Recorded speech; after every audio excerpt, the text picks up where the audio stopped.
Matt Hawker Show! Hello and welcome to the Matt Hawker Show. Today everything is falling apart, everything is a cataclysm, and life is falling apart at the seams. It is now unstitched, it is unraveling, the blanket is falling apart, the blanket of life that we slept under there's a bed and we're sleeping in it, and the bed is now moving, and the moving bed has jumped into the sky, and the sky is on fire, and we're on fire, and we're in flames, and we're burning, and now we're ash, and nothing ever can truly be ash unless it is within the free sentences that I have just spoken to you. Anyway, you're listening to the Matt Hawker Show. Happy to have you here today. We're going to be talking about nothing. And by nothing, as an extension of that, everything. You know, we talk about nothing a lot in the Matt Hawker Show, and there's a reason for that. And it's because nothing is great. When you wake up in the morning, you don't, because there's nothing. You don't do that. When you go to sleep at night, you don't, because it doesn't exist. Nothing is not just, when you look at the moon, you don't. And that's sort of a good way to think about it. It's a good way to look at it, really. And I think that's very important. I think that's something we're trying to capture here today. Ultimately, I don't really know what the answer is. I don't really know how to break it all down in such a way that you and me can just get together and, play dominoes and not really worry about that kind of stuff. But we got to worry about it. We got to deal with it. We got to find a way to make it tangible and just break it and smash it, and it'd be great. And that feels so good when you do that. It feels great. But I don't really feel like doing that today. I'm pretty lazy. Ultimately, this show is an exploration. It's a ship, and we're just going to sail the seven seas, the mighty breeze, and we're going to count those tea leaves, and we're going to see where it takes us, and we're going to see what it does for us. Thank you. So, I like to say to people in my hometown that they're going to get out one day. They're going to escape. They're going to move forward, and they're going to find new places. And that's a lie, that I'm lying to them. And they believe it. They believe it the whole way. They think they're going to go somewhere. They think they're going to do something. No, they won't. Nobody really does. Let's face it. You open up a history book, what's that? It's like an astronomy book. Who cares? A couple people do. Some people think about the stars and space. But the reality is we're on a rock. And the rock is going to be floating around until it cradles us to sleep. And we're going to be just living in this giant lullaby until we don't.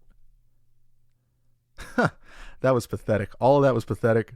Don't pay attention to it. So anyway, I was really trying to dissect politics a bit further the other day. And, I see a lot of political discussion on the worldwide head of discussion. And one of the things that I think is really important is this sort of, how to put it, is the alienation of ideology. So, for example, I'm on the internet, and everyone exists on the internet. Everyone, everywhere. Every thought imaginable is on here by now. It is an exponential, infinite place that is constantly multiplying upon itself and spawning new thoughts over new thoughts over new thoughts. But everyone is still isolated. We're all in these little corners, man, just like trapped in these little rooms, just feeding off our own energy, and we're like, hey, come on in, but no one hears us because they're all in their own little rooms too.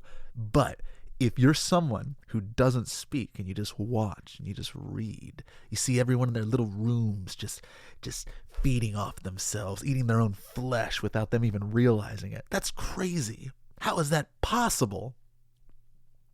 We're going to some dark places today, everyone. So I want you to strap on your shoes, make sure the Velcro's on tight, and make sure those lights are glimmering, because this is it.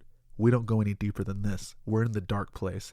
This is now the Dark Hawker Show, or the Matt Dark Place Show, or the Shadow Show. And that could be pretty cool. That would be a good name, the Shadow Show. But I don't really think that meshes well with the whole vibe I got going on. And I got a pretty good vibe. I got a happy vibe, I think. I mean, you've listened to the last 4 minutes of this. It sounds pretty happy, right? I think I am a jubilant force. I think I am an energy of goodwill and good nature and happiness. And I think you, the listener, feel the exact same way. I bet right now you just gave like $5 to the person next to you and said, here, go buy a coat. And they went out and bought a coat. Maybe. But, either way, good for you. I'm proud of you. And if you didn't give $5 to someone, that's okay too. No one's going to get mad at you for that. No one's going to hate you for that. You're still a good person deep down, even though the person next to you is probably freezing. Speaking of freezing, have you ever been outside and your snot just decides to harden and it gets in your nose and it becomes like a little dagger that's constantly stabbing your inner skin, and then it just more boogers form, and then you have this giant cohesive wall of snot, and then your sharp booger starts stabbing all of those. So then as those boogers bleed drooly snot out of your nose, the drooly snot then freezes and becomes more daggers, and soon you have this booger sword fight going on in your nostrils, and there's nothing you can do to solve it. There's no way to beat it. There's no way to overcome that. You can't even really compete in it either. I mean, I would love to be in a booger sword fight, but the reality is I can't fight my own boogers. I can't beat my own boogers. I just lose to them. I mean, they're unstoppable. They just gather up. They form more of themselves. They're like, no matter, they assimilate. Just more snot assimilates into dagger boogers, and suddenly you're being stabbed by dagger boogers until you don't even have a nose anymore. You just have like a little hole of like pulsing booger daggers just stabbing you, and then you're just a walking snot man after like, I'd say 2 to 3 months. And the reality is no one's going to do anything about that. People have jobs. They have children to feed. They're not going to get involved in your little booger dagger snot war. They're going to sit there. They're going to look at you. They're going to go, oh, that's unfortunate. And they're going to keep their $5, and you're going to be cold. And that just sucks. Nobody wants to be cold. I don't want to be cold. And I mean, I guess booger daggers might be a little warming. There's a lot of energy. I mean, that's like kinetic force or whatever, man. That stuff just comes in there and it warms you up. But the reality is your hands and your feet are the coldest parts of your body, and that booger dagger doesn't start there. It starts in the head, and it works its way down, and then it spreads out. So, I don't know. It's not really a good solution here. And I know some people, I think conservative politicians are generally arguing that booger daggers will help warm the homeless, but I disagree with that assertion entirely. And I can use my own experience as a proof of that. I'm like 12 days into this sucker, and both my hands and feet are still cold. And like I said, that's a really important part of being warm. If your hands and feet are cold, you're done. You're over. You're dead. You basically have hypothermia. Like if you have a chill in your hands, like let's say you wash your hands in cold water, you're dead. You can't do that. You can't afford to do that. Being a human is tough. It's dangerous. It's risky. And the reality is, booger daggers aren't the solution to that. They just enhance the problem. So I am tired of our politicians getting together and saying, we need booger daggers. That is a lie. That is a misuse of the information available to us. And I don't even see social media talking about this. I don't see people getting riled up. And that just goes back to what I was saying. These people are in these little rooms, man. They're not talking about booger daggers. They're not getting into it. They're not getting into the real issues that are plaguing us today. And that's unfortunate. That is the biggest deal imaginable. We have concentration camps in North Korea. We have some guy who just built the first gay concentration camp. We have all sorts of chaos in the world, people starving to death, people suffering all over. But no one is paying attention to that which is truly plaguing us right now, which is booger daggers. And quite frankly, I see some politicians endorsing it. And that upsets me to my very core. I don't know what we're going to do about this yet, but I hope with your help, we can fight this thing and we can overcome, and we can utilize the information that I'm providing here to make an official statement on why booger daggers, albeit exciting and cool, are a danger and a hazard to humanity.